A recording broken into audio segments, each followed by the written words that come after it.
A poor girl enters a church to shelter from the cold. She sees a billionaire looking at a photo and asks, "How do you know my mother?" He freezes, his eyes fill with tears, and he says, "It can't be. You're her daughter." The biting wind pushed Sadie into the church. Her fingers, red from the cold, could barely hold the hem of a coat far too thin for the autumn night. At 5 years old, she already knew well what it meant to fend for herself. The heavy wooden door creaked as she pushed it, letting a bit of warmth escape from inside. Sadie hesitated at the entrance. The church was nearly empty, except for a few lit candles on the altar and a man sitting in the last pew. It didn't seem like a dangerous place, and it was warm. She slipped inside, trying not to make a sound. Her soaked boots left damp marks on the stone floor.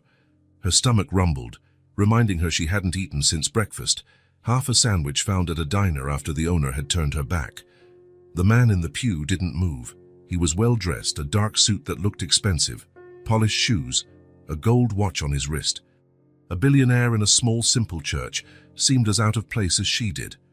Mitchell Kane held a photograph between his fingers, staring at it intently under the flickering candlelight. He didn't notice the little girl approaching silently down the side aisle. Sadie should have hidden in the back, as she always did when she entered places like this. But something about that man caught her attention. Maybe it was the sadness in his eyes, or the way he held the photo as if it was something precious. She drew closer, moved by a curiosity she couldn't explain. When she was near enough to see the image in the photograph, her heart stopped for a second. "How do you know my mother?" The question burst from her mouth before she could stop it. Mitchell looked up, startled by the sudden voice.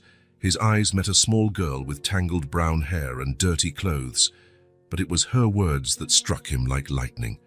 He looked from the photograph to the girl and back to the photograph. Now he could see it. The shape of her eyes, the curve of her chin. The resemblance was undeniable. "It can't be," he whispered, feeling tears welling up in his eyes. "You're her daughter." Sadie took a step back, suddenly cautious. She hadn't expected this reaction. She thought maybe he was a friend of her mother's, or even a distant relative she had never met. But the raw emotion on his face was something else entirely. "Yes," she answered, lifting her chin with a fragile pride. "Elena was my mom." Mitchell felt the world sway beneath his feet. Elena, the name he hadn't heard from anyone else in 8 years. And this girl not only knew her, but was her daughter. "Jameson, please," he said, his voice almost pleading. "What is your name?" "Sadie," she replied, watching him with suspicious eyes. "Who are you?" "Mitchell," he managed to say, his throat tight. "Mitchell Kane. I knew your mother. Very well." Sadie studied him for a long moment, as if trying to decide whether to believe him. "She had that same picture," she said finally, "in a frame next to her bed." Mitchell nodded, unable to speak. The photo showed Eleanor smiling in a park, her dark hair blowing lightly in the wind. It was the last picture he had of her, taken 2 weeks before she disappeared. "How old are you, Sadie?" he asked, his voice trembling. She answered, holding up an open palm. Mitchell quickly did the math. Elena had disappeared 8 years ago. If this girl was 5, the thought hit him like a punch. "Where is your mother now?" The question came out almost as a whisper. Sadie's face fell, a shadow passing over her eyes. "She died. A few months ago." The words landed like stones between them. Mitchell closed his eyes for a moment, feeling a pain so sharp he could barely breathe. Elena dead. The woman he had been searching for years, for whom he still lit a candle every week in this very church, was gone. "I'm sorry," he said, words entirely inadequate for what he felt. "I'm so sorry." Sadie just shrugged, a strangely adult gesture for someone so small. "It happens." "And you?"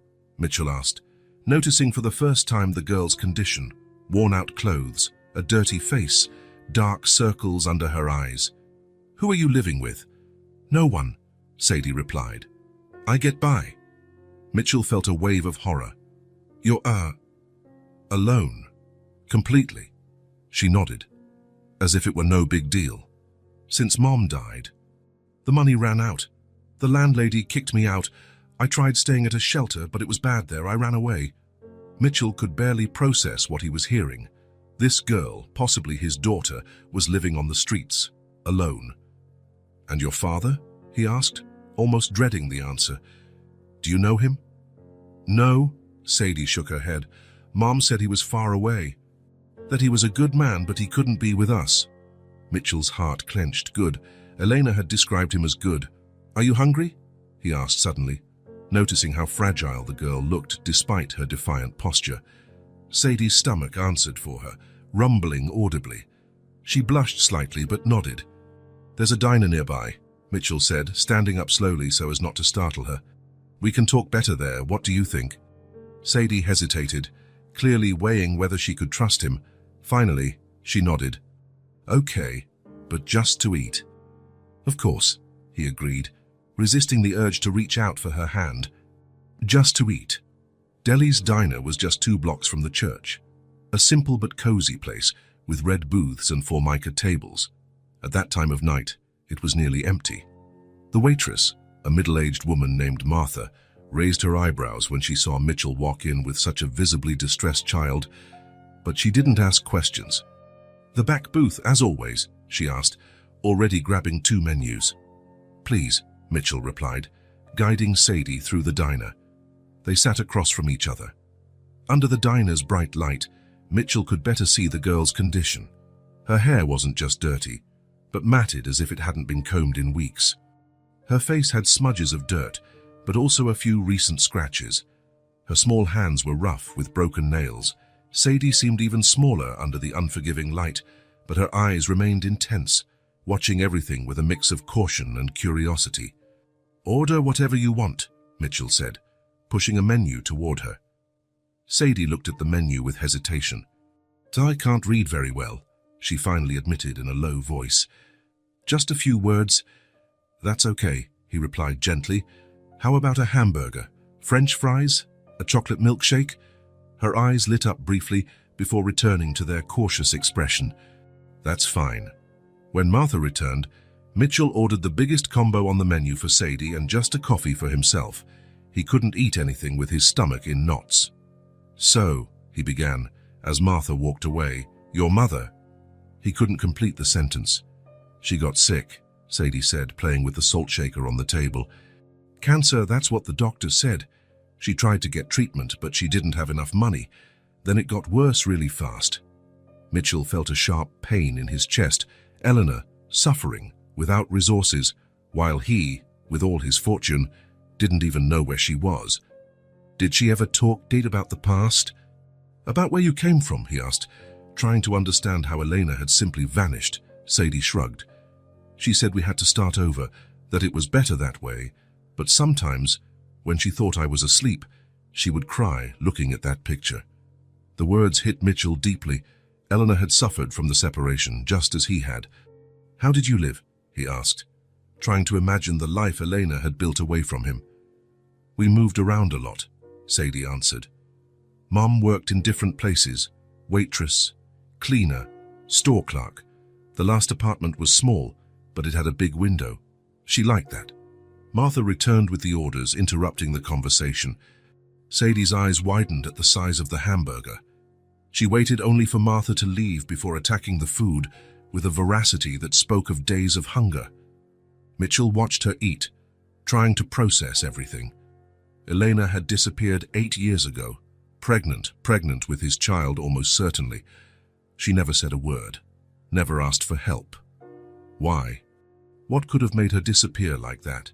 To raise a child alone, away from him? Sadie, he said, when she slowed down, how did you know that was your mom, in the photo? Sadie took a sip of her milkshake before answering. She had the same picture, in the frame, by her bed. She said it was from a happy day. A happy day. Mitchell remembered that day exactly. A picnic in the park, a blue sky, Elena laughing as he tried to balance a cherry on his nose. 2 weeks later, she was gone. Sadie. Mitchell took a deep breath. Where are you sleeping now? She lowered her eyes to her plate. I find places. Tonight I was going to try the church. You don't have any relatives? No one to take care of you? No. The word fell like a stone between them. Mom said it was just the two of us in the world. Mitchell made a decision in that moment.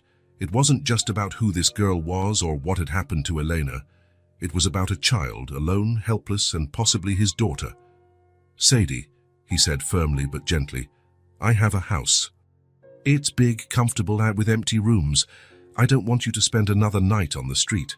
She looked at him with suspicion. "Why? You don't even know me." Mitchell hesitated, looking into those eyes that so strongly resembled Eleanor's. "I knew your mother better than anyone," he said finally. "We loved each other. And," he took a deep breath, "based on the timing, on your age, I think I might be your father." Sadie stopped her milkshake halfway to her mouth. Her eyes widened, scanning Mitchell's face as if seeing him for the first time. "You?" she asked, her voice small. "It's possible," he replied. "It makes sense. Elena disappeared 8 years ago. You're 5. I never knew she was pregnant. I never knew about you." Sadie was quiet for a long moment, finishing her burger in silence. Mitchell didn't try to fill the void, giving her time to process. "If you're my dad," she said at last, "why did Mom leave?" The question hit Mitchell like a knife. "I don't know," he answered honestly. "That's what hurts the most. I don't know why she did it. We were happy, at least I thought we were." Sadie nodded slowly, as if the answer made sense to her. "Sometimes Mom would talk about a woman who didn't like her, who treated her badly." Mitchell felt a chill. His mother, Margaret, had never hidden her disapproval of Elena. She considered her unsuitable for her son, a girl too simple for a man of his standing. But would she have done something to drive Elena away? "I'm taking you home with me tonight," Mitchell said, resolved. "You can have a hot bath, sleep in a comfortable bed. Tomorrow, we'll figure things out. What do you think?" The girl studied him for a long moment with those intense eyes. Then something unexpected happened. A small smile appeared on her face, lighting up her tired features. "Okay," she said, in a softer voice than she had used so far. "Thank you." Mitchell felt a lump in his throat. It was the first time he'd seen Sadie smile, and the sight hit him hard. Beneath all that toughness, there was still a child who just wanted to feel safe. "You don't have to thank me," he said, smiling back. As they finished their meal, he watched Sadie's every gesture, every expression. There was so much of Elena in her. The way she tilted her head, how she slightly furrowed her brow when concentrating. But there were other things, details he recognized from his own reflection in the mirror. Mitchell Kane, a private and lonely billionaire who had built an empire to fill the void left by Elena, felt something awaken within him, an instinct he never knew he possessed. The certainty that this meeting was no accident, that this girl, this lost child who had appeared out of nowhere with Elena's eyes, was part of an unfinished story. His story. Mitchell Kane's house surprised Sadie. She had expected something big, of course. She'd seen rich people's houses in old magazines her mom brought home for her to color in, but she wasn't prepared for the mansion that appeared as the car drove through the iron gates. "You live here alone?" she asked, her nose nearly pressed against the car window. Mitchell smiled. "Yes, I mean, there's Mrs. Winters, who takes care of the house, and Mr. Peterson, who tends the garden, but they don't live here. It's too big for just one person," Sadie observed with the frankness of a child. Mitchell nodded. "You're right." The car stopped at the main entrance. When they got out, Sadie stood still, staring at the imposing house. She suddenly seemed to shrink even more inside her oversized coat. "Shall we go in?" Mitchell extended his hand. This time, to his surprise, Sadie took it. The small, rough hand in his felt so fragile that he felt a lump in his throat. The interior was warm and well lit, but Mitchell saw the house through Sadie's eyes for the first time. The expensive furniture, the artwork on the walls, the Persian rugs. It all seemed cold and impersonal, like a museum. "Are you sleepy?" he asked, noticing how she was rubbing her eyes. Sadie nodded, still looking around. "I'll show you to your room then." He led her up the stairs, down a hallway with several doors. He stopped at the third one on the right and opened it. "I prepared this one for you." The room was simple compared to the rest of the house. Light blue walls, a twin bed with a white comforter, a light wood dresser and an armchair by the window. On the nightstand, a lamp with star designs projected small points of light onto the ceiling when turned on. I didn't have time to prepare something more childlike, Mitchell explained, suddenly insecure.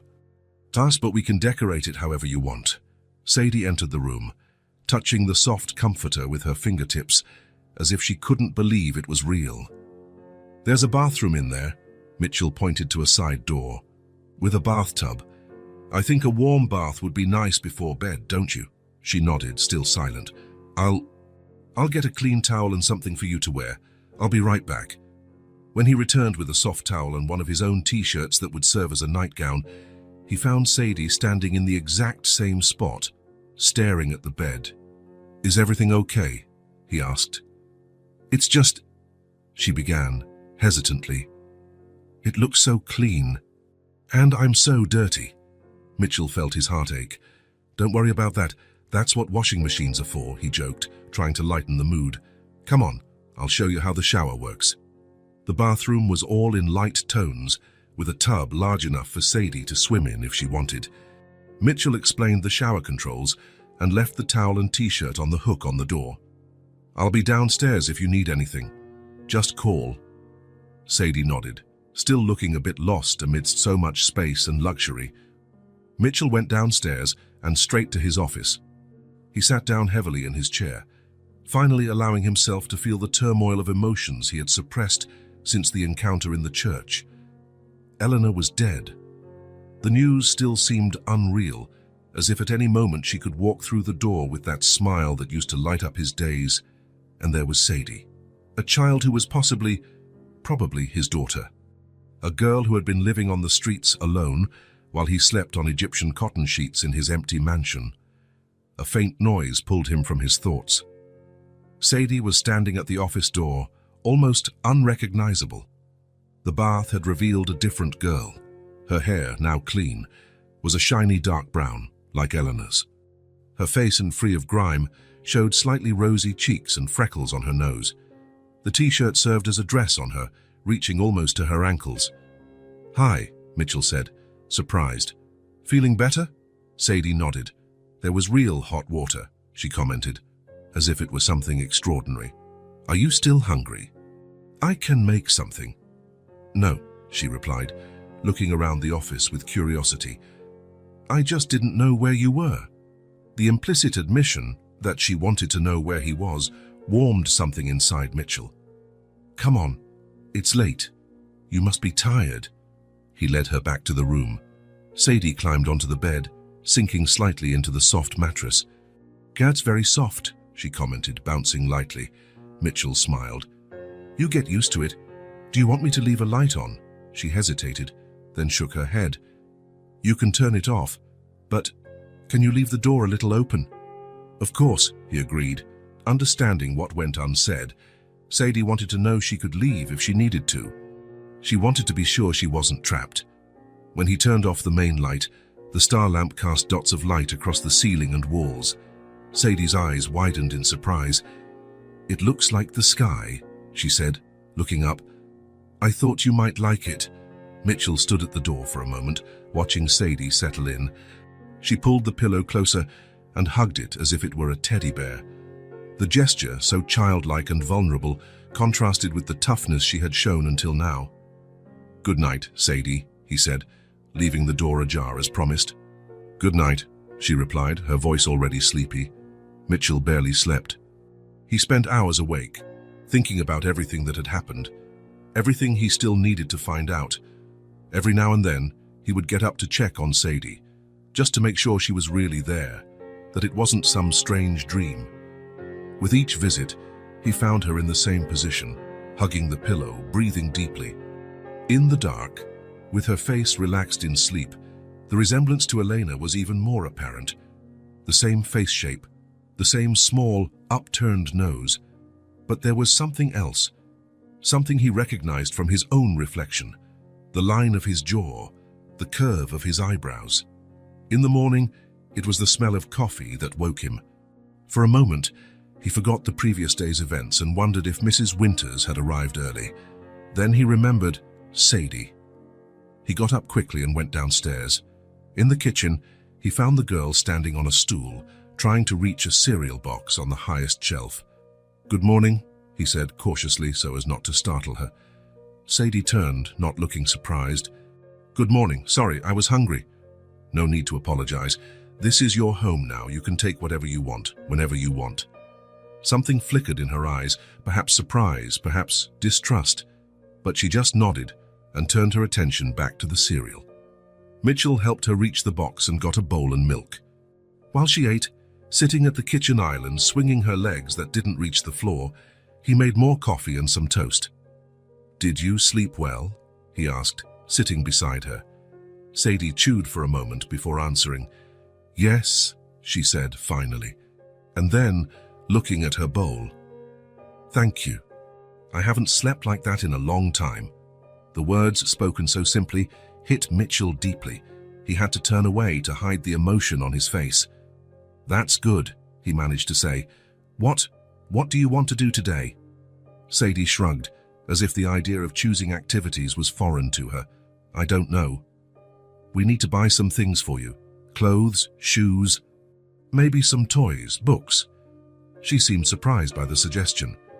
"I can keep these," she said, pointing to the clothes from the day before, which Mitchell had washed and folded on a chair. "You need more than one change of clothes," he explained gently, "and clothes that fit properly."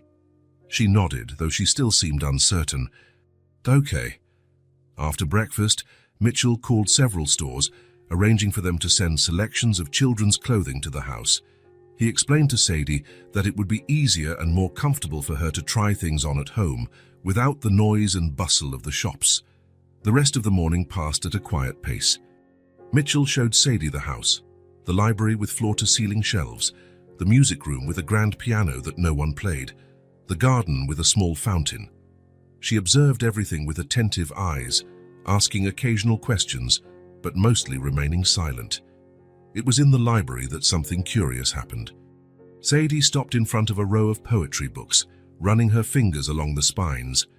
"My mom liked these," she said, pointing to a volume by Pablo Neruda. Mitchell felt a chill. Elena had loved Neruda. She used to read the poems aloud to him, sometimes in Spanish, sometimes in English. Did she read to you?" he asked, trying to keep his voice steady. Sadie nodded. "Sometimes before bed. I don't understand everything, but I like the sound of it." Mitchell took the book and opened it. Which one was her favorite? Sadie frowned, thinking, in exactly the same way Elena did when she concentrated. "The one about love. That talks about love in many ways." Mitchell knew immediately which one it was. He turned the pages until he found the poem Sonnet 17. It was Elena's favorite. "This one?" he asked, showing the page to Sadie. Her eyes lit up. "Yes, that's the one." Mitchell felt something tighten in his chest. Such a small, intimate detail. Eleanor's favorite poem, now in her daughter's memory. In the evening, as he was preparing a simple dinner, pasta with tomato sauce, something he could make reasonably well, Mitchell heard a sound he didn't expect. Sadie was whistling. The melody was simple, a little hesitant, but unmistakable. It was the same song Elena used to whistle while she cooked. Mitchell froze, the wooden spoon halfway to the pot. The sound was so familiar, so unexpected, that for a moment he felt as if Elena were there in the kitchen with them. "Where did you learn that song?" he asked, trying to keep his voice casual. Sadie, who was sitting at the table drawing on a piece of paper he had given her, shrugged. "Mum used to sing it when she was happy." Mitchell nodded, unable to speak. He turned his attention back to the source, but his mind was miles away, lost in memories of Elena whistling that same tune as she danced around the kitchen of the small apartment they shared before he inherited his family's fortune. That night, after putting Sadie to bed, again with the pillow held tightly against her chest, Mitchell went to his office and picked up a new notebook. On the first page, he wrote, "Things about Sadie." Underneath, he noted, "Whistles the same tune as Elena. Frowns the same way when concentrating. Knows Elena's favorite poem. Has the same face shape." He didn't know why he felt the need to record these observations. Maybe to not forget any detail, or maybe to better understand who this child was who had entered his life so suddenly. The next day, Mitchell woke to the sound of laughter. He followed the noise to the kitchen, where he found Sadie and Mrs. Winters, his housekeeper, side by side preparing what looked like pancakes. "Good morning, Mr. Kane," Mrs. Winters greeted with a smile. "I see we have company." Mitchell had completely forgotten it was Monday, the day the housekeeper came. He hadn't planned how to explain Sadie's presence. "Mrs. Winters, this is Sadie," he said, opting for simplicity. "She'll be staying with us for a while." The housekeeper, a practical woman who had worked for him for years, just nodded. "Welcome, dear, we're making pancakes. Mr. Kane likes his with blueberries." "I've never had blueberries," Sadie commented, looking curiously at the small blue fruits. "Then today is your lucky day," Mrs. Winters replied, winking at her. Mitchell watched the interaction, surprised by how easily Sadie seemed to get along with the housekeeper. Perhaps it was the woman's motherly way, or perhaps Sadie was simply starting to feel safer. In the days that followed, Mitchell watched Sadie slowly adapt to her new life. Each day brought small changes. She began to explore the house on her own, started asking for food when she was hungry instead of waiting to be offered, and even began to leave a few toys scattered around her room. Every night, he added new observations to his notebook.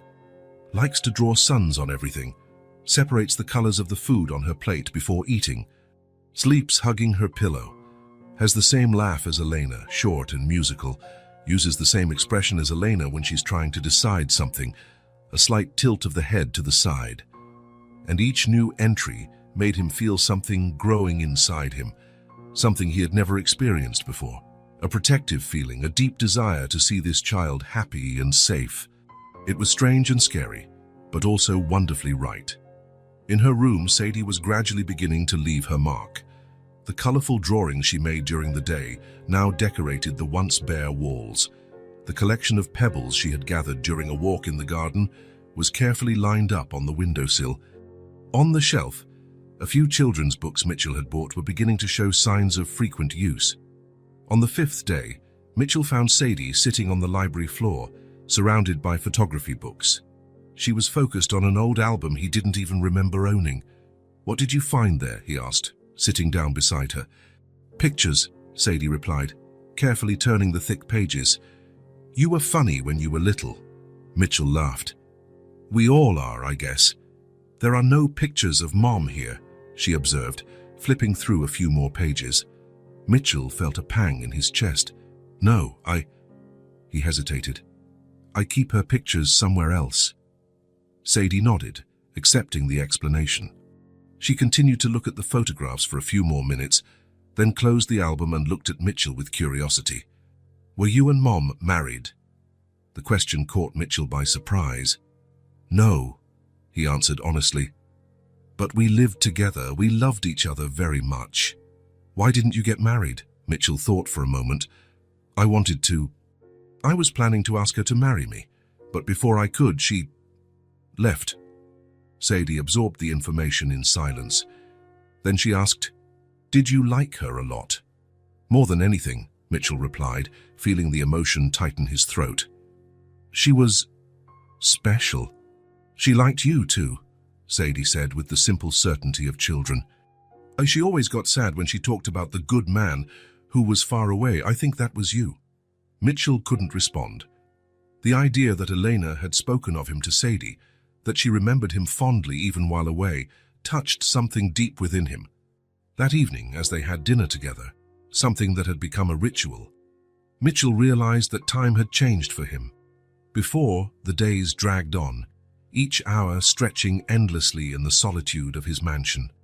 Now, the moments felt richer, fuller, but they also passed differently. It was as if every second with Sadie needed to be savored, stored in memory.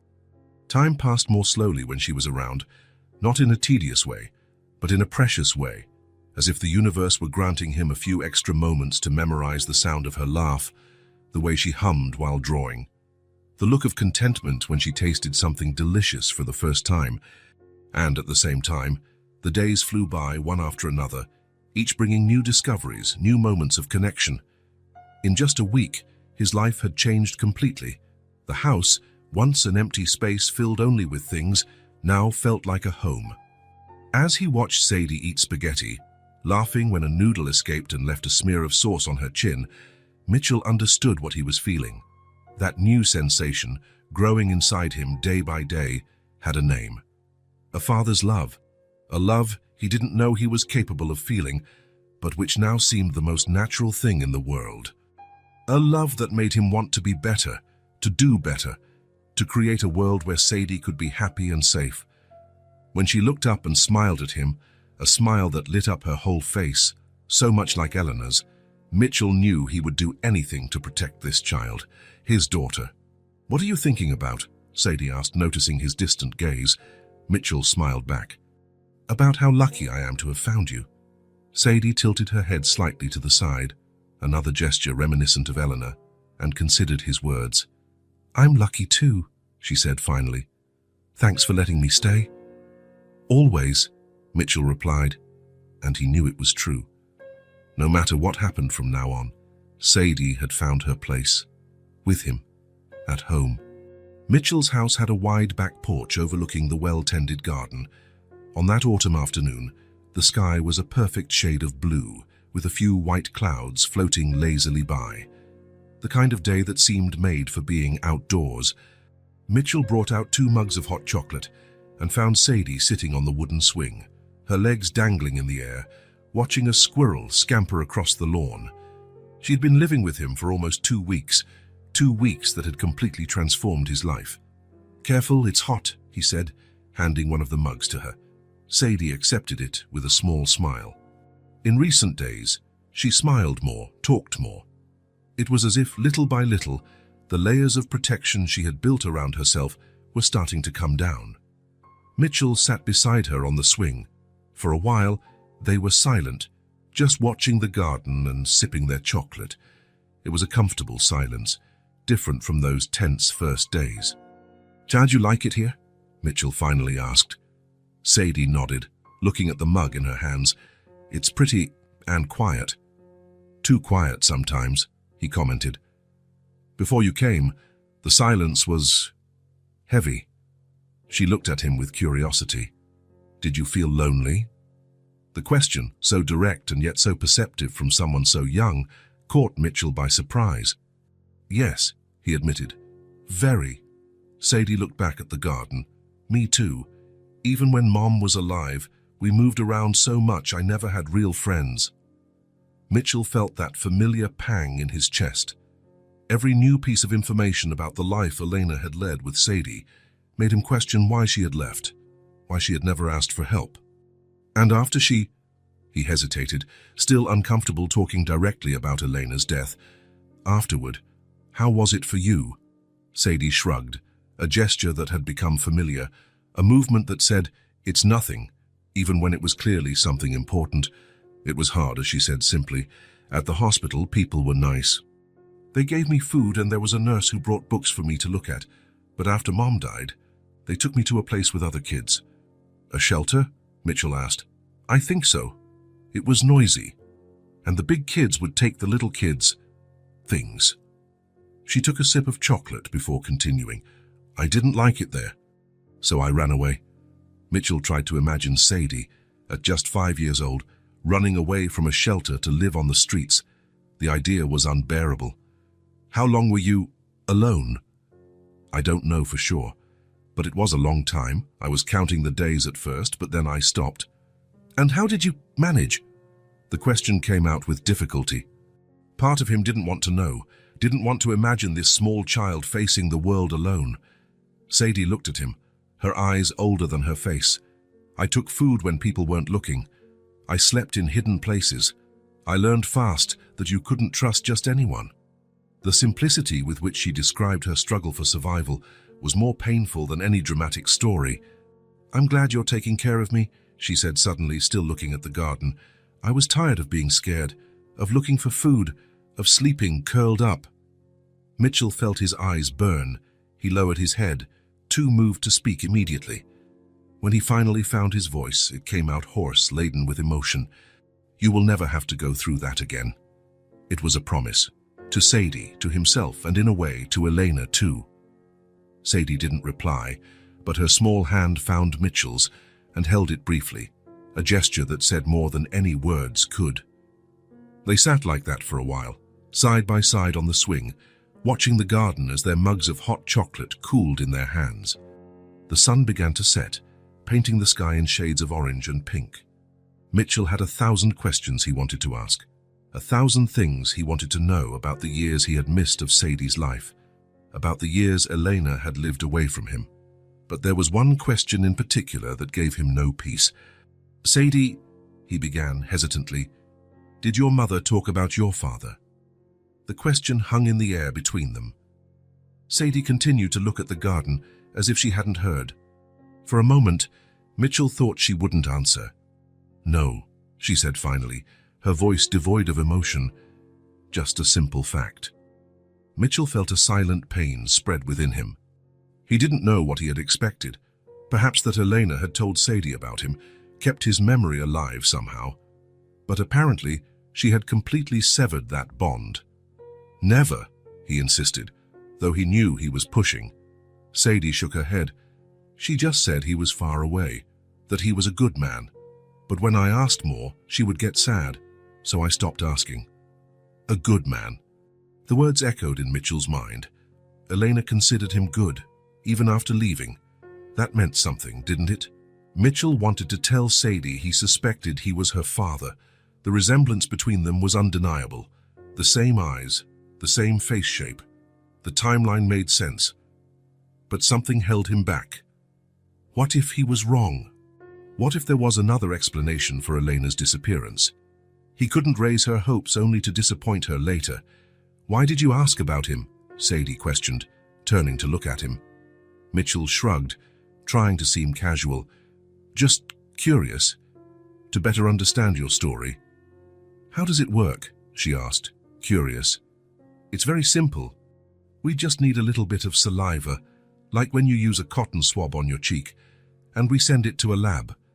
They analyze it and tell us if we're father and daughter." Sadie considered the information for a moment. "Does it hurt?" Mitchell smiled. "Not at all. It's faster than brushing your teeth." "Okay," she agreed with a shrug. "So we can do it." The sun had almost disappeared below the horizon, leaving the sky in shades of purple and dark blue. The first stars were beginning to appear, bright against the twilight. "It's getting cold," Mitchell observed. "Let's go inside. I can make pasta for dinner." "With that red sauce?" Sadie asked, her eyes lighting up. "Exactly how you like it," he agreed, smiling. As they walked back to the house, Mitchell felt Sadie's small hand slide into his. It was a new gesture. Usually, he was the one to initiate physical contact, not her. The simple touch of trust meant more to him than Sadie could ever understand. In the kitchen, Mitchell started preparing dinner while Sadie sat at the table, drawing on one of the many notepads he had bought for her. The sound of the pencil against the paper, the pots on the stove, the soft music from the radio, it all blended into a domestic symphony that made the house feel more alive than it had ever been. "What are you drawing?" he asked, looking over her shoulder as he stirred the sauce. "A family," Sadie replied, without looking up from the paper. Mitchell felt a tightness in his chest. He moved closer to see the drawing better. There were 3 figures on the paper. A large one, clearly a man with dark hair and what looked like a suit. A small one, obviously a girl in a dress and with a big smile. And between the two, floating slightly above, a female figure with long hair, drawn in lighter strokes. "That's Mom," Sadie explained, noticing Mitchell's gaze. "And that's me." Mitchell swallowed hard, looking at the male figure in the drawing. "And who is this?" Sadie shrugged. "I don't know. Maybe my dad. I wish I knew what he looks like." The words hit him hard. She didn't see him as her father, at least not yet. Mitchell felt a mix of disappointment and determination. He needed to find out the truth, for her and for himself. She nodded, returning her focus to the drawing, adding more details. Flowers all around, a smiling sun, even the stray cat that sometimes appeared in the garden. As he finished preparing dinner, Mitchell couldn't stop thinking about the conversation on the porch. about the revelations of Sadie's time on the streets, about the fact that Elena had never spoken of him. There was something painful in knowing his existence had been almost erased from his daughter's life, but there was also something hopeful in the way Sadie had so easily accepted him as part of her life, as her family. The DNA test was just a formality. Mitchell knew that now. In his heart, Sadie was already his daughter. And from the drawing on the table, it seemed that in her heart, he was already her father. After dinner, as he helped Sadie get ready for bed, a ritual that now included a bath, brushing teeth, a story, and the star lamp turned on, Mitchell thought about how his life had changed in just 2 weeks. "What story do you want tonight?" he asked, sitting on the edge of the bed. Sadie was already settled, her pillow held tight as always. "Can we have the one about the bear looking for honey?" Mitchell smiled and picked up the book from the nightstand. He began to read, watching as Sadie's eyes grew heavy with each turned page. When he reached the end, she was already almost asleep. "Good night, Sadie," he whispered, tucking the blanket around her. "Do good night," she murmured sleepily. Mitchell watched her for a moment, seeing her face relax in sleep. The resemblance to Elena was undeniable, but now he could also see features that resembled his own face, the line of his jaw, the shape of his eyebrows. As he left the room, leaving the door ajar as always, Mitchell felt a mix of emotions he couldn't quite define. There was affection growing for this girl, no doubt, but there were also doubts, unanswered questions. In his office, Mitchell sat in the leather armchair and looked at the photograph of Elena he kept on his desk, the same photo that Sadie had recognized in the church. So many questions, so many mysteries. Why did she leave? Why did she never tell Sadie about him? What really happened 8 years ago? Mitchell picked up the notebook, where he recorded his observations about Sadie, and flipped through the pages, rereading his notes on the similarities between her and Elena.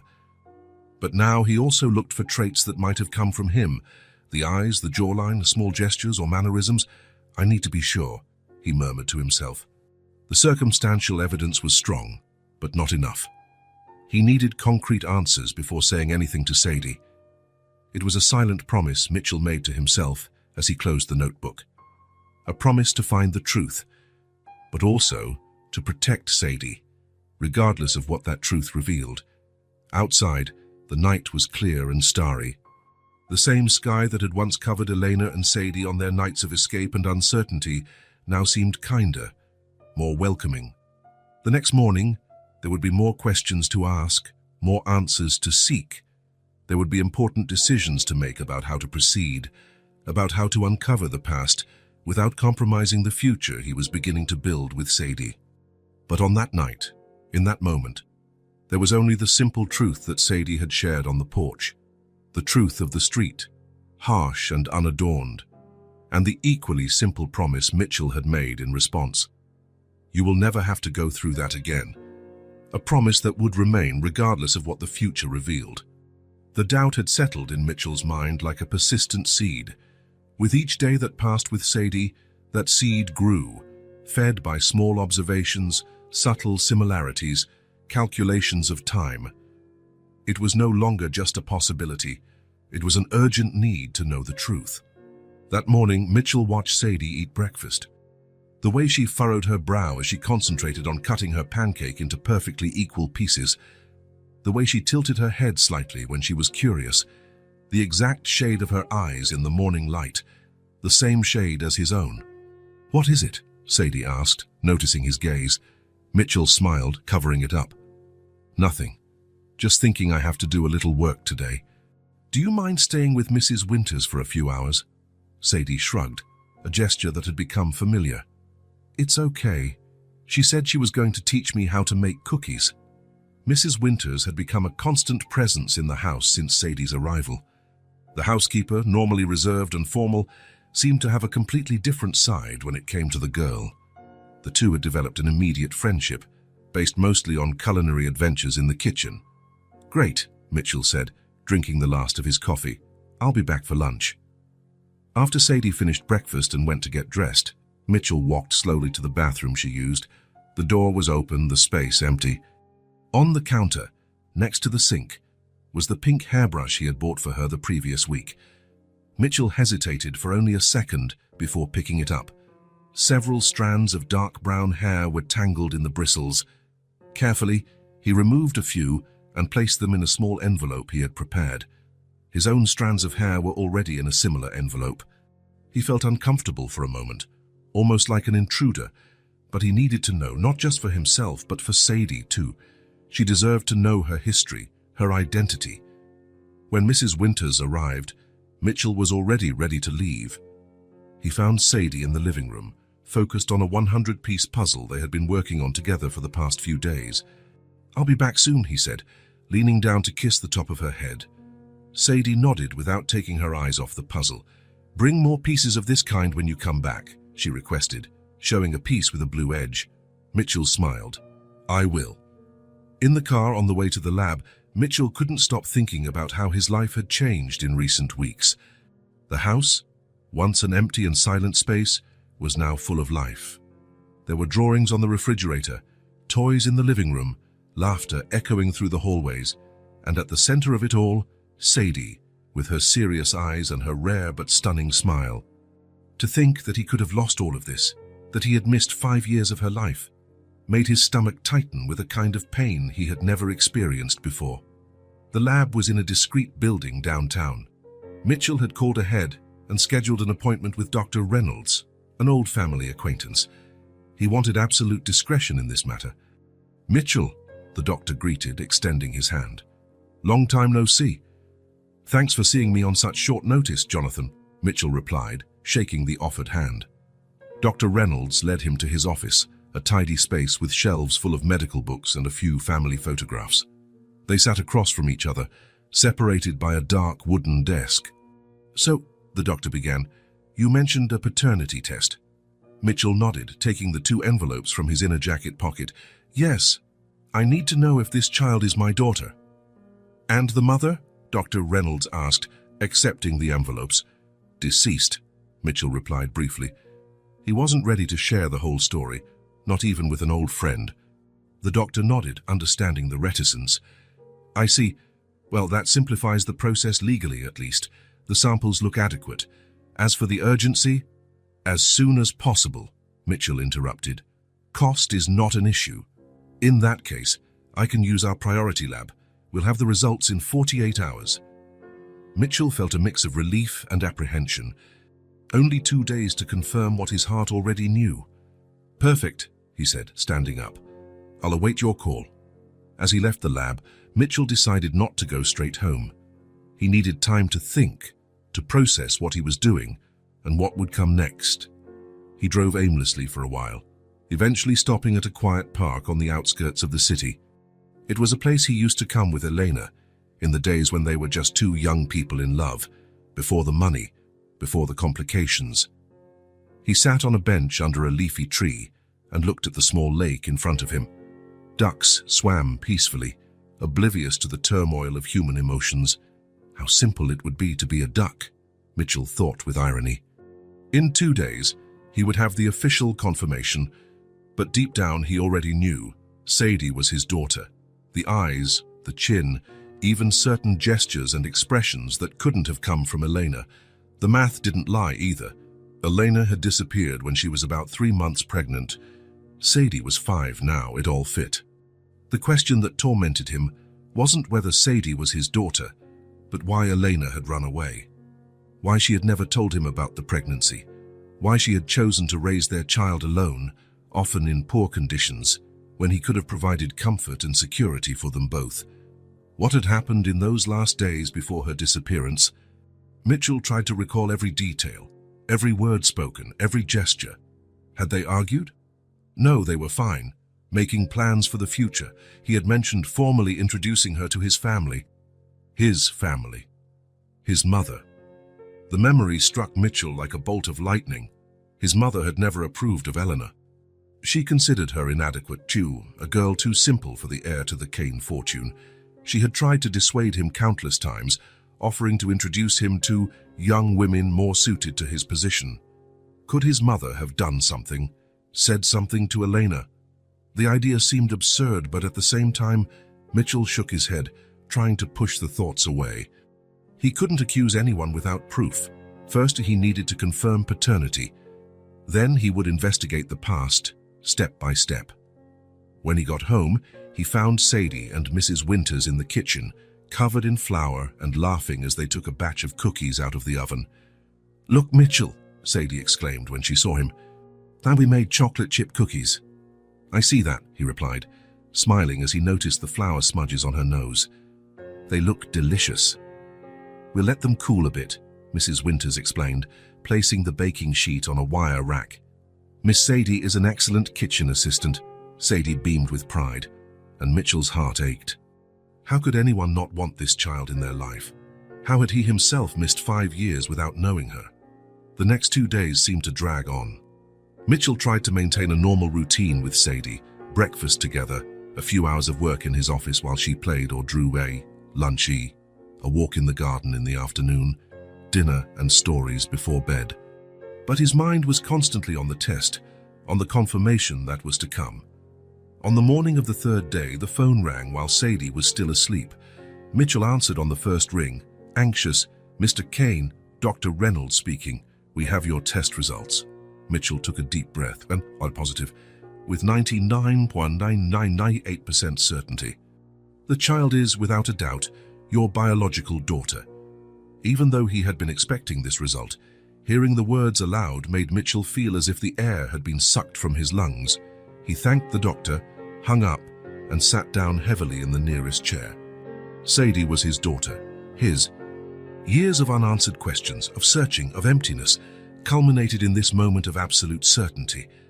And with that certainty came an avalanche of emotions that Mitchell was not prepared to face. Anger. Anger for being deprived of the first years of his daughter's life, for not having been there for her first steps, her first words, her first drawings. Regret. For not having searched for Elena harder, for not having discovered the truth sooner, for not being able to help them when they needed it. Guilt. Guilt that Sadie had gone hungry, had slept on the street, had known fear so early in life, while he lived in an empty mansion, surrounded by material comforts and loneliness. And, surprisingly, hope. Hope because, despite everything, he now had a chance to be a father, to watch Sadie grow, to protect and love her as he should have from the beginning. The tears came without warning, silent at first. Then in sobs he tried to stifle with his hands. He cried for all the lost moments, for Elena who was gone forever, for Sadie who had suffered so much. He cried until he felt there were no more tears to shed. When he finally composed himself, he washed his face with cold water and looked at his reflection in the mirror. The same eyes that Sadie had looked back at him, now red and swollen. "Dad," he said to his reflection, testing the word. It sounded strange and yet perfectly natural. He was a father. He had been a father for 5 years without knowing it. Mitchell heard movement upstairs. Sadie was waking up. He took a deep breath, trying to prepare himself to face her with this new knowledge. Should he tell her now, or wait for a more appropriate moment? How would a 5-year-old process this information? Before he could decide, he heard Sadie's light footsteps coming down the stairs. She appeared at the kitchen door, still in her pajamas, her hair messy, her eyes, his eyes, still sleepy. "Good morning," she said, yawning. "Good morning," Mitchell replied, struggling to keep his voice steady. Sadie studied him for a moment, frowning slightly. "Were you crying?" "Children. So observant and ruthlessly honest." "A little," he admitted. There was no point in lying. "Sometimes grown-ups cry too." "Why?" she asked, sitting at the table as Mitchell automatically started making breakfast. "Because," he hesitated, searching for the right words. "Because I was thinking about sad things, and about happy things too." At the same time, Sadie looked confused. Mitchell smiled, cracking eggs into a bowl. "Yes, sometimes we feel several things at once. It's complicated." Sadie nodded, as if she perfectly understood this emotional complexity. "Mom used to cry sometimes too. She said it was because she missed the way things were before." The simple, casual mention made Mitchell's heart ache. Before, yeah, before we had to leave. She never really explained. Mitchell continued making breakfast, trying to process this new information Elena missed before. The time with him, the life they could have had together. Sadie, he began carefully. Would you like to know more about your father?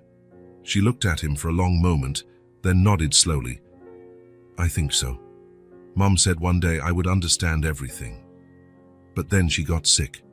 Mitchell felt a lump in his throat.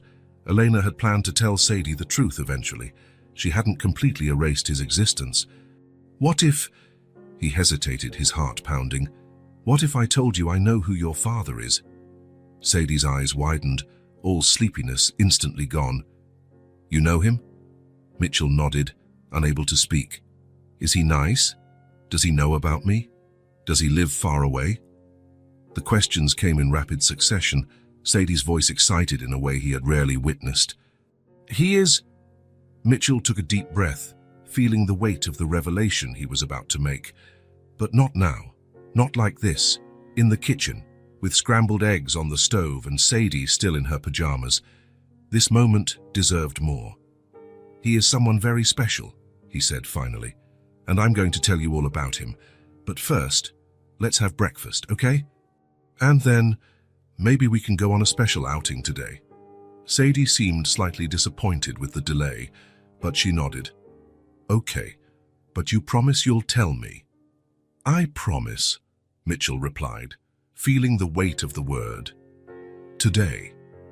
As he served breakfast to his daughter, Mitchell knew there was more ahead than just the revelation of his paternity. There was a past to be uncovered, questions that needed answers. Why had Elena left? Who or what had driven her away from him? And more importantly, how could he protect Sadie from the pain these discoveries might bring?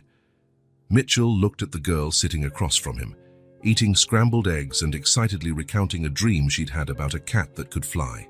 His daughter. His blood. His responsibility. The confirmation of the DNA test had planted more than just the certainty of fatherhood. It had planted the seed of truth, a truth he needed to uncover completely, no matter how painful. Doubt had turned into necessity. Now that necessity was turning into determination. Mitchell had to face the past, for Sadie and for himself. He needed to find out what had really happened to Eleanor and why she had disappeared carrying their unborn child. The full truth was waiting to be discovered, and Mitchell Kane never backed down from a challenge, especially when the future of his newfound family was at stake. The Kane mansion stood at the highest point in the city, an imposing structure of stone and glass that seemed to watch over everything around it with an air of superiority. Mitchell parked his car in the circular driveway and sat for a few minutes, gathering the courage for what he was about to do. Since confirming that Sadie was truly his daughter, the suspicion about his mother's role in Elena's disappearance had given him no peace. The pieces of the puzzle were beginning to fit together, forming a picture he feared but needed to confront. He had left Sadie with Mrs. Winters, saying only that he needed to handle an important matter. The girl had accepted the explanation without question, busy with a new coloring book he had bought the day before. The butler answered the door with the same impassive expression as always. Mr. Mitchell, what a pleasant surprise. Hello, Giles. Is my mother in? Mrs. Kane is in the conservatory. Shall I announce you? That won't be necessary. I know the way. Mitchell walked through the halls of the house where he had grown up, each step echoing on the marble floor. The place had never felt welcoming, even when his father was still alive. It was more a status symbol than a home, filled with valuable antiques and immaculate spaces where nothing was out of place. He found Margaret Kane exactly where Giles had said, seated in a white wicker armchair, surrounded by exotic plants, reading a book with a cup of tea beside her. At 65, she maintained the elegance that had always characterized her. Perfectly coiffed hair, discreet makeup, flawless posture. Mitchell, she said, lowering her book as she saw him. What a surprise. You didn't tell me you were coming. There was no genuine warmth in her voice, only the rehearsed politeness of someone playing a social role. We need to talk, Mother, he replied, not approaching for the formal kiss that would have been protocol. Margaret raised a perfect eyebrow. You seem serious. Sit down. Would you like some tea? No, thank you. Mitchell took a seat in the chair opposite his mother's, feeling the tension build in his shoulders. How to begin? How to ask your own mother if she had destroyed your chance at happiness? I found Elena's daughter, he said at last, deciding to get straight to the point. The cup Margaret was lifting to her lips stopped midway. For a moment, just a moment, the mask of perfect composure faltered. Elena? That girl you were involved with years ago? Yes. The woman I loved, who disappeared 8 years ago. Margaret placed the cup back on its saucer with a faint clink. And you said, a daughter? Yes. Elena had a daughter. My daughter? Mitchell watched her closely, looking for any revealing reaction. Elena died a few months ago. The girl, Sadie, was living on the streets. I found her by chance. Margaret seemed genuinely surprised. That is unexpected. Are you sure the child is yours? Absolutely. I had a DNA test done. A heavy silence fell between them. Mitchell could hear the ticking of the grandfather clock in the corner of the room, marking the seconds it took for his mother to process the information. I see, she said finally. And what do you intend to do now? I'm taking care of her. Sadie is living with me.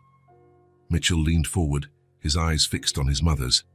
But there's something I need to know. Why did Elena disappear? Why did she never tell me about the pregnancy?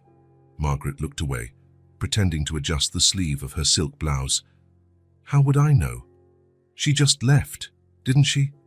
Perhaps she didn't want the responsibility of a child. Or maybe... No, Mitchell interrupted, his voice harsh. Elena wouldn't do that. She loved me. We had plans. Something or someone made her leave. Margaret's eyes met his again, now with a defensive glint. Are you accusing me of something, Mitchell? I'm asking you directly. Did you have anything to do with Elena's disappearance? The clock continued its relentless ticking. A bird sang outside, oblivious to the tension filling the conservatory. Margaret took another sip of tea, with studied calm, before answering. You were always so dramatic, son, just like your father. Answer the question, mother. Margaret sighed, as if dealing with a stubborn child. What do you want me to say? That I never approved of that girl. That was no secret. She wasn't right for you. No formal education, no connections, no refinement. What could she offer the Kane heir? The coldness in his mother's words made Mitchell's stomach turn. She offered me love, something you've never understood. Love, Margaret laughed, a humorless sound. Love doesn't build empires, Mitchell. Love doesn't secure social standing. Love is for common people, not for families like ours. Mitchell felt anger rising within him. What did you do, mother? Margaret placed the cup on the table with a calculated move. Her eyes, so similar to his in color, but so different in expression, hardened. I did what any mother would do to protect her son's future. What did you do? The silence stretched for several seconds before Margaret finally spoke, her voice controlled, without regret. I never accepted Eleanor. She was poor, simple. I sent her away. I told her she was getting in the way of your future. The words fell like stones between them. Mitchell felt the air leave his lungs. You sent her away. I spoke with her. I explained the realities of life.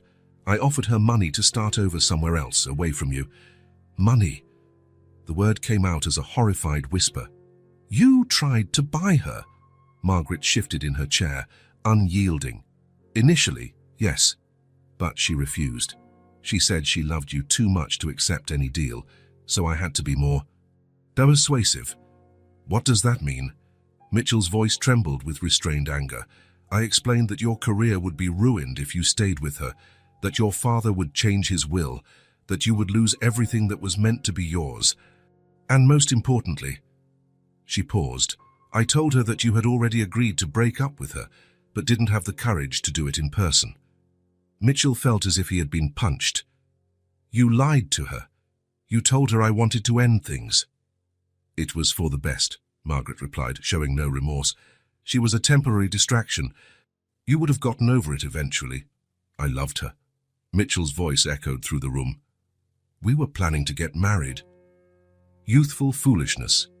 You needed someone of your social standing, not a waitress with no future. Mitchell stood up abruptly, unable to remain seated. She was pregnant. Pregnant with your granddaughter. Did you know that? For the first time, a flash of genuine surprise crossed Margaret's face. No, she didn't mention a pregnancy. Maybe because you were too busy destroying her life to ask. Mitchell's anger was overflowing now. You didn't just take her from me. You took my daughter from me too. Margaret maintained her composure, though her fingers tightened slightly on the arm of the chair. I didn't know about the child. If I had known... What? Would you have acted differently, or would you have used it as another tool for manipulation? Don't be unfair, Mitchell. Everything I did was for your own good. Mitchell laughed, a bitter sound. My good. I spent 8 years searching for her, 8 years wondering what I had done wrong, why she had left without an explanation. And all this time, you knew. You caused all of it. I did what I thought was best, Margaret insisted, her voice finally showing some emotion. You were too young to start a family. You had your future ahead of you. It wasn't your decision to make. Mitchell took a deep breath, trying to control himself. And look at the result. Elena died alone, fighting an illness without enough resources for proper treatment. My daughter went hungry, slept on the streets, knew the kind of fear no child should ever know. All because you decided you knew what was best for everyone. Margaret fell silent, for the first time seeming to grasp the magnitude of what she had done. Mitchell, she began, but he raised a hand, cutting her off. I don't want to hear any more. There is no justification for what you did. He walked to the door, then stopped and turned one last time. I have a daughter now, a wonderful daughter who, despite everything, survived. I will dedicate my life to making sure she never suffers again. As for you, I don't know if I can ever forgive you. With those words, Mitchell left the conservatory, walked through the cold mansion corridors and stepped out into the sunlight. As he got into his car, he felt a huge weight lift from his shoulders, replaced by a clarity he hadn't experienced in years. Now he knew the truth. A painful truth, but one that at least explained the inexplicable. Elena hadn't abandoned him. She had been driven away by lies and manipulation. As he drove back home, his real home base, where Sadie was waiting for him, Mitchell made a silent promise to Elena and himself. The past couldn't be changed, but the future was still in his hands, and he would do everything to make that future worthy of the involuntary sacrifice Elena had made. Mitchell drove back home in silence, his mother's revelations echoing in his mind. Each mile driven helped to calm his anger, turning it into determination. The truth, however painful, had been revealed. Now it was time to share it with the one who mattered most, Sadie. When he arrived home, he found her in the garden with Mrs. Winters, watering the flowers they had planted together the week before. Upon seeing him, Sadie smiled and waved, a simple gesture that warmed his heart. How are our flowers? He asked, approaching. They're growing, Sadie answered proudly. Mrs. Winters said they'll have buds soon. The housekeeper noticed something in Mitchell's expression and discreetly moved away, muttering something about preparing lunch. Mitchell silently thanked her for her perception. Sadie, he said, crouching down to her level, can we talk for a minute? It's important. She nodded, setting the watering can on the ground. Did I do something wrong? No, Mitchell quickly reassured her. Nothing like that. Hey, it's just a talk we need to have. They walked to the bench under the old oak tree, Sadie's favorite spot in the garden. The midday sun filtered through the leaves, creating dancing patterns on the ground. Mitchell sat down, his heart racing. How do you explain something so complex to a 5-year-old? How do you tell a truth that will change her life forever? I'll remember when you asked me about your dad, and I said I knew who he was. Sadie nodded, her attentive eyes fixed on him. Well, Mitchell took a deep breath. I found out something very important, something even I didn't know until I found you. He paused, searching for the right words. Sadie waited patiently, swinging her legs that didn't reach the ground. Sadie, I met your mother a long time ago. We loved each other very much. But things happened that separated us before I knew she was expecting a baby. That baby, Was you? Her eyes widened slightly as she began to understand where the conversation was heading. "I'm your father," Mitchell said at last, with all the sweetness he could muster in his voice. There was a moment of complete silence. The gentle wind rustled the leaves above them. A bird sang in the distance. The world kept spinning while, on that small garden bench, two lives reconnected in a way neither of them had ever imagined possible. Sadie looked at him, processing the information. Then slowly, a shy smile appeared on her face. "I didn't know," she said simply, "but I felt you were special." The words, so simple and so profound, hit Mitchell like a wave. He felt tears form in his eyes, but made no effort to hold them back. "You're not surprised?" he asked, his voice choked with emotion. Sadie shrugged. That characteristic gesture of hers, a little, but it makes sense. "We have the same eyes. Mrs. Winters said so too." Mitchell laughed, a sound mixed with a choked sob. The perception of children was sometimes astounding. "Does this mean I can stay with you forever?" she asked, a rare vulnerability peeking through her usual composure. "Yes," Mitchell answered firmly, "forever. Nothing will ever separate us now." Sadie slid along the bench until she was closer to him. Then, in a move that took Mitchell completely by surprise, she threw her arms around his neck and hugged him. It was the first time she had initiated such a full embrace. Mitchell wrapped her in his arms, feeling her small, warm body against his. It wasn't the hug of strangers, or even friends. It was the hug of a father and a daughter who, against all odds, had found their way back to each other. It felt like a home rediscovered. They stayed like that for a long moment, neither wanting to break the connection. When they finally separated, Mitchell saw something in Sadie's eyes he hadn't noticed before, a spark of belonging, of security. "What do you say we do something special today?" he suggested, discreetly wiping away a tear. "Just the two of us, to celebrate." Sadie's face lit up. "Like what?" "Whatever you want. We can go to the park, the zoo, a museum, anywhere." She thought for a moment, her face concentrated. "The park," she decided finally. "The big one with the lake and the ducks." "Excellent choice," Mitchell smiled. "Let's get ready, and we'll spend the day there. Just the two of us." An hour later, they were walking along the tree-lined paths of the city's central park. It was a perfect day. Blue sky, pleasant temperature, a light occasional breeze. Mitchell held Sadie's hand, still marveling at how something so small could mean so much. Sadie seemed lighter, more relaxed, as if an invisible weight had been lifted from her shoulders. She skipped occasionally, pointing out squirrels, colorful flowers, and other details that would normally go unnoticed by adult eyes. They stopped to feed the ducks at the lake, laughing when a particularly insistent goose tried to grab all the bread for itself. Mitchell bought cotton candy from a street vendor and smiled as Sadie's face lit up at the blue and pink treat. "I've never had this before," she confessed, trying it cautiously. "And what do you think?" Mitchell asked, watching her reaction. "It's like eating a sweet cloud," she replied, now taking bigger pieces. Mitchell laughed, feeling a simple, pure happiness he hadn't experienced in years. He took his phone out of his pocket and captured the moment, Sadie with her face partially covered in cotton candy, a genuine smile revealing the gap where a baby tooth had recently fallen out. The day passed in a succession of small discoveries and shared moments. They visited the playground, where Mitchell pushed Sadie on the swing, each of her laughs erasing a little more of the past's pain. They bought ice cream and sat on the grass to watch people go by. They had a competition to see who could skip a stone the most times on the lake's surface. Mitchell let Sadie win, but it wasn't easy. She had a natural talent. At every moment, Mitchell took pictures. He wanted to capture everything, to save every expression, every smile, every moment of discovery in his daughter's eyes. These were the memories he never had the chance to create before, and each one was precious. "Why are you taking so many pictures?" Sadie finally asked, after Mitchell captured an image of her chasing a butterfly. "Because I want to remember everything," he answered honestly. "Because I missed so many moments of your life and I don't want to miss any more." Sadie considered the answer with the seriousness she sometimes showed. "Can we take one together?" "Of course," Mitchell smiled. They found a spot overlooking the lake. where the setting sun painted the sky in shades of orange and pink.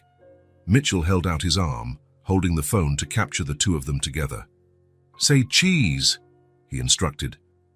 "Cheese," Sadie replied, making a funny face. Mitchell took several photos in a row, some serious, some making faces, laughing, looking at each other. In each one, there was a visible connection, a bond that transcended the lost time. When he reviewed the images later, one in particular caught his eye. It was a photo where neither he nor Sadie was looking at the camera, but at each other. There was something in their exchanged glances, something deep and indefinable, that perfectly captured what they both felt. "Don, this is the kind of memory they never let me have," Mitchell thought, looking at the image as Sadie watched the last rays of sun reflect on the water. "Now, no one can stop me." On the way home, Sadie fell asleep in the back seat of the car, exhausted after a day of activities. Mitchell watched her in the rearview mirror from time to time, still barely believing this wonderful child was his daughter. When they got home, he carried her inside, feeling her small, relaxed body in his arms. Sadie barely stirred as he put her in bed and took off her shoes. "Good night, Dad," she murmured sleepily, using the word for the first time. Mitchell felt his heart expand in his chest. "Good night, my daughter," he replied, kissing her forehead. Later, sitting in his office, Mitchell transferred the day's photos to his computer. Each image told a story, the story of a reconnected father and daughter, building a new beginning. The last photo, the one from sunset, he printed and placed in a frame next to the picture of Elena, father and daughter looking at each other, with the golden sky in the background. It was more than a photo. It was a promise that the past, with all its pain and loss, would not define their future. That the truth, however hard to confront, had the power not only to reveal, but also to unite. Mitchell looked at the two images side by side, Elena in a moment frozen in time, and Sadie, the living continuation of that love. Different, yet connected by an invisible thread that not even time or distance could break. The truth had finally come to light. And that truth, instead of destroying, had created something new and precious. A family. Imperfect, perhaps. Marked by loss, certainly, but real and alive, and above all, united by something stronger than the past, the possibility of a future together. The day had been perfect. After the trip to the amusement park, Mitchell and Sadie spent the afternoon at the movies watching an animated film. She laughed so much during the show that Mitchell found himself watching her face more than the screen. Each laugh, each expression of surprise or delight, was a treasure he greedily stored away. "That was the best day ever," Sadie declared as they drove home, the sky already tinged with the colors of dusk.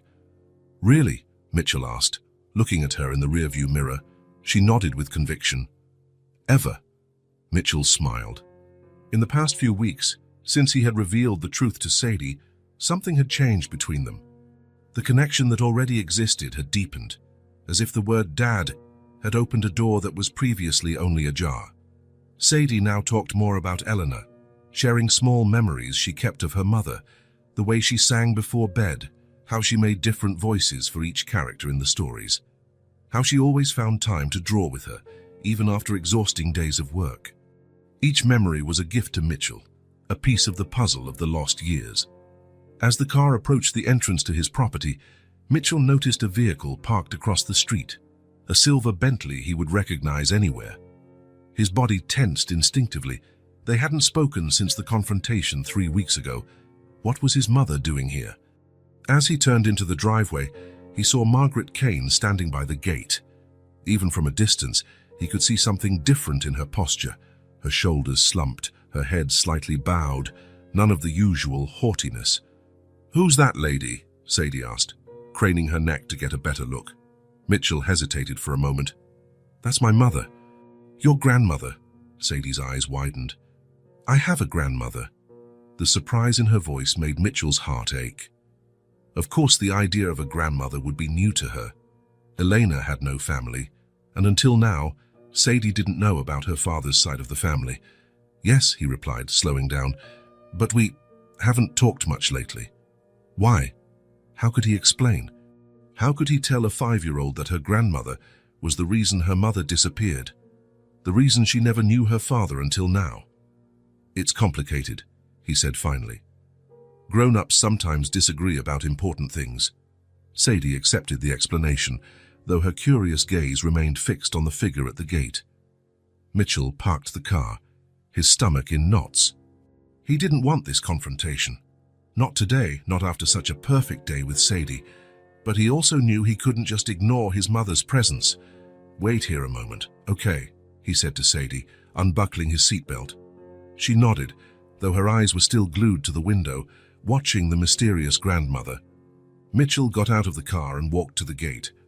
As he got closer, he noticed more unusual details. His mother wasn't impeccably dressed as usual. Her hair, normally perfectly styled, looked slightly disheveled. And there was something in her eyes, something he had never seen before. "Mother," he said, his voice neutral. "What are you doing here?" Margaret moistened her lips, a nervous gesture so atypical of her that it almost disconcerted him. "Mitchell, I came to ask for forgiveness. I can't erase what I did. But can I try to do things differently?" The words, so unexpected, left Mitchell speechless for a moment. In all his years, he had never heard his mother ask for forgiveness. Margaret Kane didn't apologize. She justified, explained, rationalized, but she never asked for forgiveness. "Why now?" he finally asked, his voice softer than he intended. Margaret looked past him, toward the car where Sadie was watching everything with curious eyes. "I haven't been able to sleep since you told me," she admitted. "I keep thinking about the girl, about Elena, about you, about what could have been." She paused, taking a deep breath. "About what I destroyed." Mitchell felt something tighten in his chest.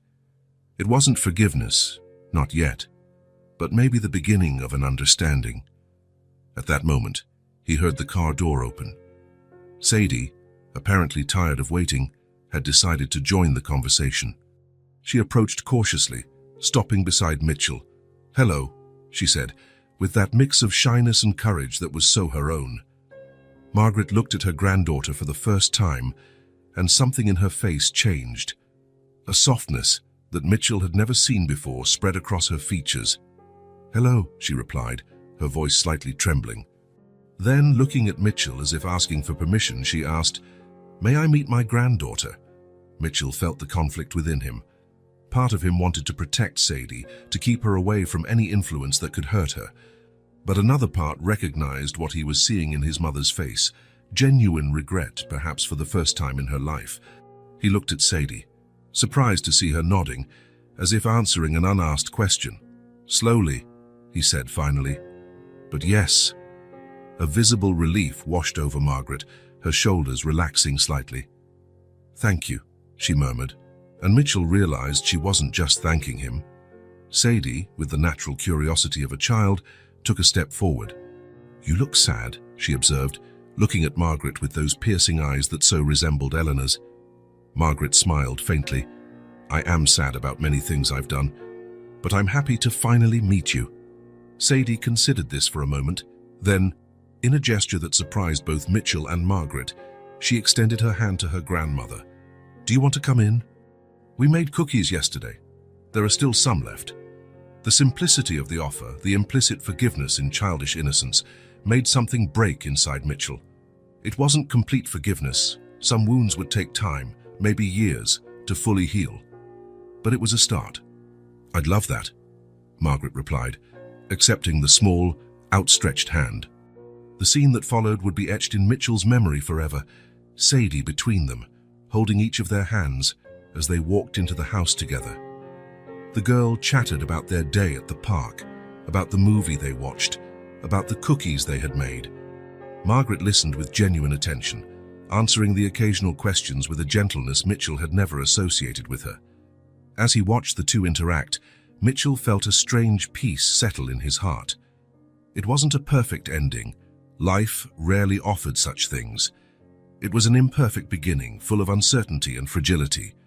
A new family was being born there, scarred, but also with room to flourish. Built not on expectations or obligations, but on conscious choices. The choice to forgive, even when difficult. The choice to start over, even when the past weighs heavily. The choice to love, even when fear whispers caution. Later, when Sadie was in bed and Margaret had left with the promise of returning the next day, Mitchell sat in the garden, looking at the stars dotting the night sky. "We're doing okay, Eleanor," he whispered to the sky. "It's not perfect. It's not always easy, but we're finding our way." A gentle breeze rustled the leaves of the trees, like a gentle sigh. Mitchell closed his eyes, allowing himself to imagine, just for a moment, that it was Elena responding from somewhere